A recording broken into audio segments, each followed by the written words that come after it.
राजा जी। अरे का हो रउआ चलते गांव जवार पट्टी पट्टीदार सभे लोग हंसता आ दर्द आदि लोग कहता कि तोता भतार से तो पलंगो नहीं लथोई। आय हाय मार डालूंगा रे जालवा दिखा के। कौन कहता रे कि तोरा मोर से पलंग ना हिलत होई। हम जिल्ला हिलाइले पलंग का चीज है।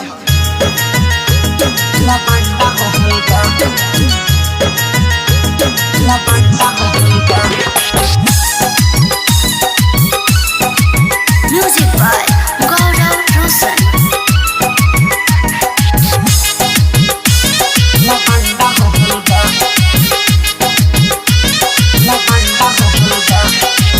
हंसता रे गहुआ आ पट्टी पट्टीदार हो हवे नचनिया जे हमार भतार हो। आय हाय जोन हंसत के तंदी का रे ए सखी हंसता रे गहुआ आ पट्टी पट्टीदार हो हवे नचनिया जे हमार भतार हो। ए भोतर बताओ एकरे गौवा जवार में हवा बहल बा।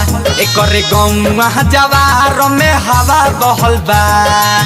पैसल भतार मुरला बंडा रहल बा। आय हाय पैसल भतार तुरला बंडा रहल बा।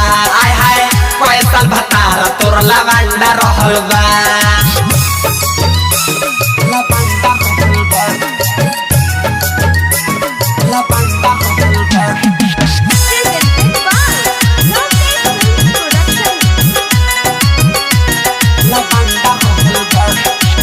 केतना बरतिया लड़ाइले होई है अखिया तुअरे पसूत के बीतवले होई है रतिया। हाय तुमका गाता मिलेला रे ए हो केतना बरतिया लड़ाइले होई है अखिया तुअरे पसूत के बीतवले होई है रतिया।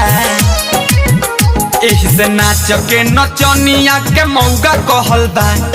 आय हाय क्यों मर्दे के का को ले बारे हम तो यही से इतना अराजियो ले बानी। यही से नाच के नचनिया के मौगा कहल बा।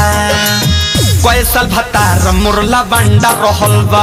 हो हो कैसल भतार मुरला बंडा रहल बा। हो हो कैसल भतार मुरला बंडा रहल बा। अरे राजा जी अपना भी अवसर रहल सुधारा लोग बड़ा दुख बा फूल लइका भूखे मुअतार सो। La banda holba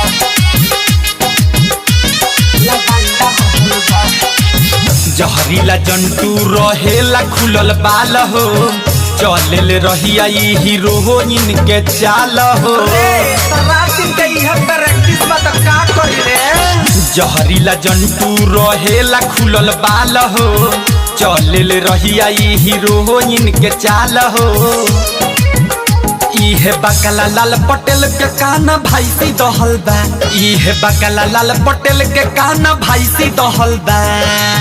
कैसल भतार मुरला बंडा रहल बा। हो हो कैसल भतार मुरला बंडा रहल बा। रे रे कैसल भतार मुरला बंडा रहल बा। हंसता रे गहुआ आ पट्टी पट्टीदार हो हवे नचनिया जे हमार भतार हो। ए भोतर बताओ एकरे गौवा जवार में हवा बहल बा। एकरे गौवा जवार में हवा बहल बा। पैसल भतार मुरला बंडा रहल बा। आय हाय पैसल भतार तुरला बंडा रहल बा। आय हाय पैसल भतार तुरला बंडा रहल बा।